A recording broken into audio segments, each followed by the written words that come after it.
بڑی داستان۔ ایک بزرگ فرماتے ہیں کہ ہم حج کرنے گئے تھے۔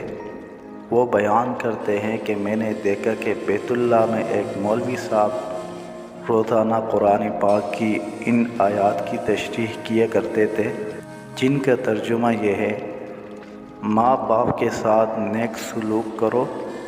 اگر ان میں سے کوئی ایک یا دونوں تمہارے پاس بوڑھے ہو کر رہیں تو انہیں کسی موقع پر بھی اف تک نہ کہو اور نہ انہیں جھڑک کر جواب دو، بلکہ ان کے ساتھ احترام اور ادب کے ساتھ بات کرو۔ نرمی اور رحم کے ساتھ ان کے سامنے جھکے رہو اور دعا کیا کرو کہ اے پروردگار ان پر رحم فرما، جس طرح انہوں نے رحمت اور شفقت کے ساتھ بچپن میں مجھے پالا تھا۔ اور بعض وقت بیان کرتے کرتے ان کی آواز لرزنے کانپنے لگتی اور الفاظ رک رک کر زبان سے نکلتے اور آنکھوں سے آنسوں کی لڑیاں بہنے لگتی۔ میں نے اپنے ساتھیوں کی طرف دیکھا تو وہ بھی میری طرح سب حیرت زدہ تھے کہ آخر ان آیات قرآن کی تشریح میں مولوی صاحب پر اس قدر گریہ زاری کیوں طاری ہو جاتی۔ اس کی ان سے ضرور وجہ دریافت کرنی چاہیے تاکہ ہمیں بھی کچھ نصیحت حاصل ہو۔ لہٰذا جب وعظ ختم ہو چکا تو ہم نے ان کو چائے پینے کے لیے کہا۔ ہمارے زیادہ اصرار کرنے سے مولوی صاحب مان گئے۔ ہم حرم شریف سے باہر نکل کر ایک ہوٹل میں چائے پینے بیٹھ گئے۔ حج کے دنوں میں حرم شریف کے آس پاس جتنے ہوٹل ہوتے ہیں وہ اکثر دن رات ہی کھلے رہتے ہیں۔ غرض ہم بھی ایک ہوٹل میں جا کر چائے پینے لگے اور باتیں کرنے لگے۔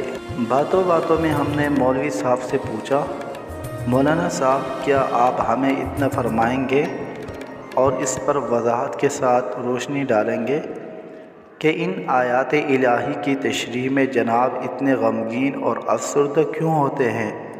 مولانا صاحب نے اس طرح سے اپنا واقعہ بیان کرنا شروع کیا کہ میں کلکتہ کے قریب ایک گاؤں کا رہنے والا ہوں۔ میرے والدین شہر میں رہتے تھے اور میرے والد ایک پرائیویٹ کارخانے میں ملازم تھے۔ پڑھے لکھے تو معمولی سے تھے لیکن نہایت نیک اور خدا ترس آدمی تھے۔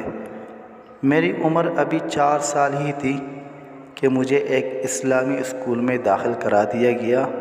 میرے والدین مجھے دینی علوم کی تعلیم دلانا چاہتے تھے، اس لیے میں نے 18 سال کی عمر میں عربی زبان سیکھ لی۔ میں دینی تعلیم کے دوران انگریزی بھی پڑھتا تھا اور والد صاحب کے ایک دوست کے مدرسے سے میں نے میٹرک یعنی 10ویں جماعت کا امتحان پاس کر لیا۔ میری خواہش افسر بننے کی تھی۔ میں نے اپنے والد سے اس کا ذکر کیا۔ والد صاحب کو اس زمانے میں نوکری کے 200 روپے ملتے تھے، جن سے پورے گھر کا خرچ چلانا پڑتا تھا اور آئندہ کے لیے فکر کرنی تھی۔ میرے والد صاحب کا یہ خیال تھا کہ میں اب کوئی ملازمت کر لوں تاکہ گھر کا انتظام سنبھالنے میں آسانی ہو، لیکن میرا پکا ارادہ کالج میں داخل ہونے کا ہو چکا تھا۔ میں نے والد صاحب کی بے حد خوشامد کی اور ان کو منایا۔ آخر کار والد صاحب راضی ہو گئے۔ میں نے ایک کالج میں داخلہ لے لیا۔ میری والدہ بڑی کفایت شعار اور عقل مند تھی۔ اپنے خالی وقت میں وہ موم بتیاں بنا کر اچھے خاصے پیسے حاصل کر لیتی۔ اس طرح ان کو محنت تو بہت کرنی پڑتی لیکن وہ میری سب ضروریات پوری کرتے۔ فیس تو والد صاحب دے دیتے تھے اور دوسری ضروریات کے لیے میری والدہ مجھے چپکے سے روپے بھیج دیتی۔ مجھے معلوم تھا کہ والد صاحب بھی میرے اخراجات اور دوسرے بھائیوں کی تعلیم و تربیت کے لیے ڈیوٹی سے زیادہ وقت کام کرتے تھے۔ اس طرح ان کو زیادہ پیسے حاصل ہو جاتے اور ہمارا خرچ چلتا رہا اور میں نے 6 سال میں ڈگری حاصل کر لی۔ میں نے ڈگری تو بے شک حاصل کر لی مگر اس کالج کی تعلیم کے دوران اور اس زمانے میں کالج کے ماحول کے رہن سہن نے میرے اسلامی شعار اور طریقے کو بالکل ہی بدل دیا اور میں اسلامیات کو بالکل ہی بھول چکا تھا۔ اس لیے یہ ماحول ہی نیا اور ایسا تھا کہ میں وہاں کا رنگ لیے بغیر نہ رہ سکا۔ میرا ذہن میرے خیالات جدید تعلیم و تربیت سے بے حد متاثر ہو چکے تھے۔ اب کیسا دین اور کیسے دین کی باتوں پہ چلنا اور کیسی نماز روزہ کرنا، میرے حالات اور خیالات سب ہی بدل چکے تھے۔ میں نے چھٹے سال پورے کالج میں اول نمبر کی کامیابی حاصل کی، اس لیے درخواست دینے پر مجھے اسی کالج میں ملازمت مل گئی اور میں 350 ماہوار تنخواہ پانے لگا۔ چند سالوں میں میری تنخواہ 500 روپیہ ماہوار ہو گئی۔ اب والدین نے میری شادی کی فکر کی۔ وہ یہ چاہتے تھے کہ کسی نیک اور دیندار لڑکی سے میری شادی ہو جو گھر میں ایک اچھی بہو کی طرح رہے، لیکن میری خواہش یہ تھی کہ وہ آج کی نئی تہذیب اور نئی تعلیم سے واقف ہو تاکہ موجودہ دور اور اعلیٰ سوسائٹی میں کب سکے، ہر ایک کے ساتھ کھلے عام باتیں کر سکے، ننگے ڈانس دیکھ سکے اور ننگے ڈانس کر سکے، سینہ تان کر بازاروں میں چل سکے اور ہر بے حیائی کے کام میں ترقی کر کے آگے بڑھ سکے۔ لہٰذا میں نے اپنے پسند کا ذکر اپنی ماں کے ذریعے سے اپنے والد صاحب سے کر دیا، لیکن انہوں نے پسند نہ کیا اور برا مانا۔ لیکن مجھے نئی روشنی کے سوا کچھ دکھائی ہی نہیں دیتا تھا۔ ایسا بوجھ سر پر سوار تھا کہ کہاں خدا کا خوف اور کہاں کا دین کا شوق، نہ قرآن مجید سے محبت اور نہ نبی کریم صلی اللہ علیہ وسلم سے الفت۔ ہر طرف سے نفس اور شیطان نے پوری طرح سے رنگ چڑھا دیا اور میں اپنی ضد پر قائم رہا۔ ماں باپ کی بات کسی بھی طرح میری عقل میں نہ آتی تھی اور نہ ہی میں ماننے کے لیے تیار تھا۔ بہرحال میں نے اپنے والدین کو بار بار اصرار کر کے راضی کر لیا۔ وہ میرے اصرار سے راضی ہو گئے، شاید اس وجہ سے کہ انہیں اندیشہ تھا کہ اگر وہ انکار کر دیں تو شاید میں اپنی منمانی کروں۔ اس خوف سے انہوں نے ہاں کر دی، لہذا ایک فیشن ایبل جاہل بے دین لڑکی سے میری شادی ہو گئی۔ شادی کو ابھی 2-4 مہینے ہوئے تھے کہ والد صاحب کے کارخانے میں ایک گیس کی ٹنکی پھٹ جانے سے ان کی دونوں آنکھیں جاتی رہیں، اس لیے اب وہ کارخانے جانے سے معذور اور بیکار ہو گئے اور کام کے قابل نہ رہے، اور اب وہ گھر میں ہی رہنے لگے اور ان کو کارخانے کی طرف سے ایک معمولی سی رقم مزدوری الاؤنس کے طور پر ملنے لگا۔ میری بیوی کو اسلامی تعلیم و تہذیب سے دور کبھی واسطہ نہ تھا، وہ تو صرف آزاد خیال اور تیز مزاج عورت تھی جسے نہ خوف خدا اور نہ عشق مصطفیٰ۔ وہ کیا جانے کہ اسلام کیا ہے، وہ تو پہلے ہی دین سے جاہل مطلق تھی۔ کچھ اس کی سہیلیوں نے اس کے کان بھر دیے کہ ارے دیکھو، ساس سسر کی خدمت کرنا تمہارا فرض نہیں، بلکہ ساس سسر تو تمہاری خدمت کے لیے ہیں، تم ان سے جو چاہو خدمت لینا۔ جو لڑکیاں جاہل گنوار اور بے عقل ہوتی ہیں وہ اپنے ساس سسر کی خدمت کیا کرتی ہیں، تمہارا کوئی حق نہیں ان کی خدمت کرنے کا، تم اپنے شوہر کے ہو کر رہنا بس۔ اس وقت میں کسی انگریز سے کم نہ تھا، میرے دن رات صبح شام عیش و مزے میں گزرتے تھے، اب سوائے خواہشات نفسانی کے نشے کے کچھ یاد ہی نہ تھا۔ لیکن جب میں نے دیکھا میری محبوبہ بیوی میرے بوڑھے ماں باپ کی خدمت سے نفرت اور پرہیز کرتی ہیں تو میں اس پر ناراض ہوا، لیکن آہستہ آہستہ اس نے مجھ پر جادو کر دیا کہ میں اس کی ہر حرکت پر اظہار پسندیدگی کرتا تھا۔ میں اس کی تلخ مزاجی اور ڈانٹ ڈپٹ کو برا جانتا تھا، وہ میرے سامنے میرے والدین کو کچھ بھی برا بھلا کہتی رہتی لیکن میرے کان پر جوں نہ رہتی، مجھے ذرہ برابر بھی احساس اور برا معلوم نہ ہوتا تھا۔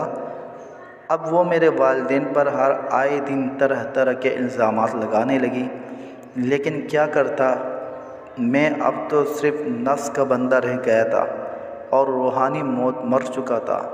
مجھے اس سے اتنی محبت ہو گئی تھی کہ میں اسے کچھ بھی نہ کہتا تھا، حتیٰ کہ زبان تک نہ اس کے سامنے ہلاتا تھا، بس ہر وقت اسی کا کلمہ پڑھتا اور اسی کے محبت کے گن گاتا، جو کچھ ہوتا پڑا دیکھتا رہتا۔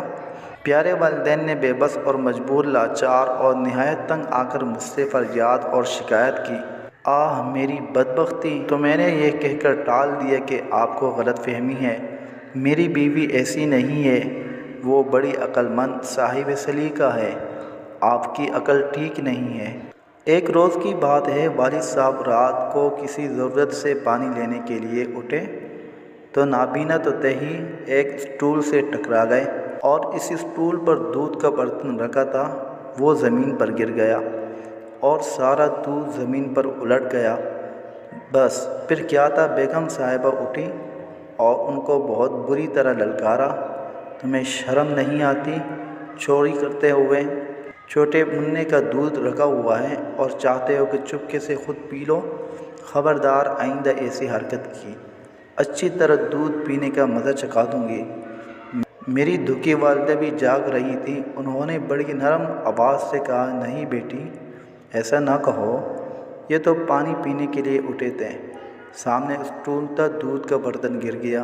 چپ رہ بڑھیا، لگی باتیں بنانے اور تعویلیں کرنے، مجھے پڑھاتی ہے؟ تجھے کچھ تمیز بھی ہے بات کرنے کی؟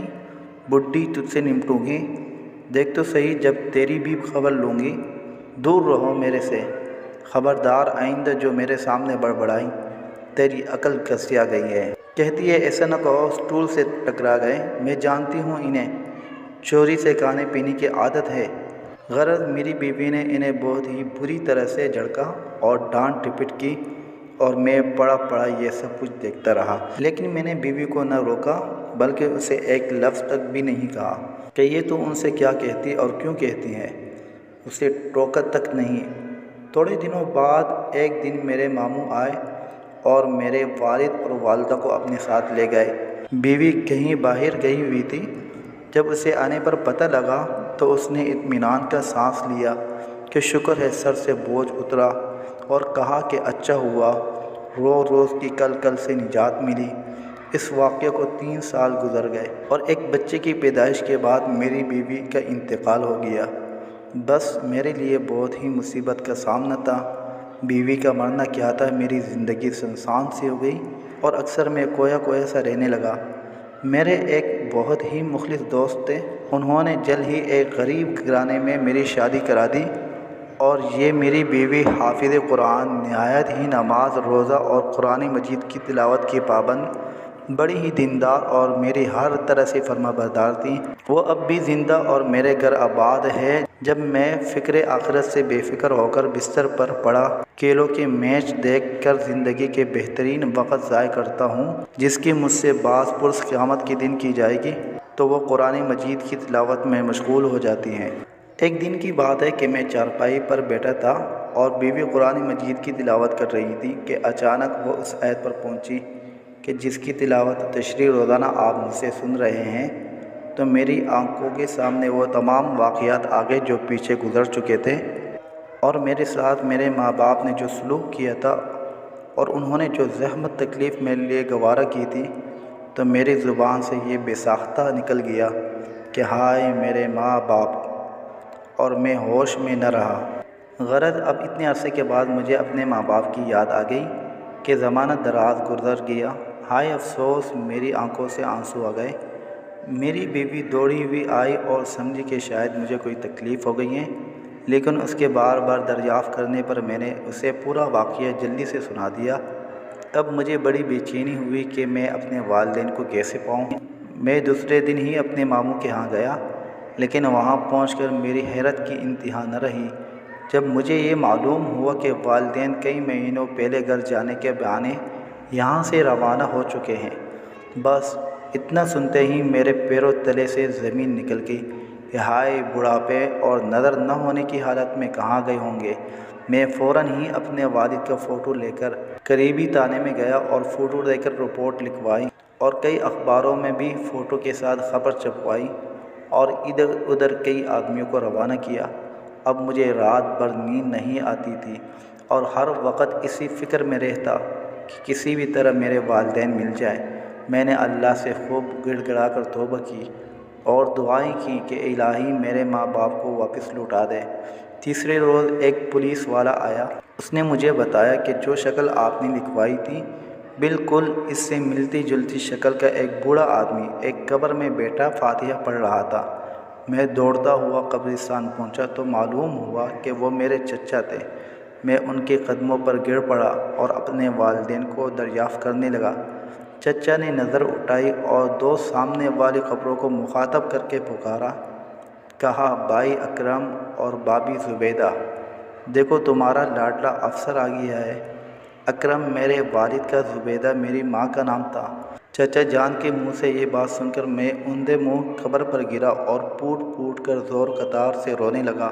بس اتنا کہہ کر مولانا صاحب خاموش ہو گئے تو میں نے مولانا کی طرف دیکھا تو ان کی آنکھوں سے آنسو جاری تھے۔ بزرگوں نے سچ کہا ہے کہ انسان سے بعض ایسی غلطیاں ہو جاتی ہیں جو ساری عمر کے لیے افسوس پیدا کر دیتی ہیں۔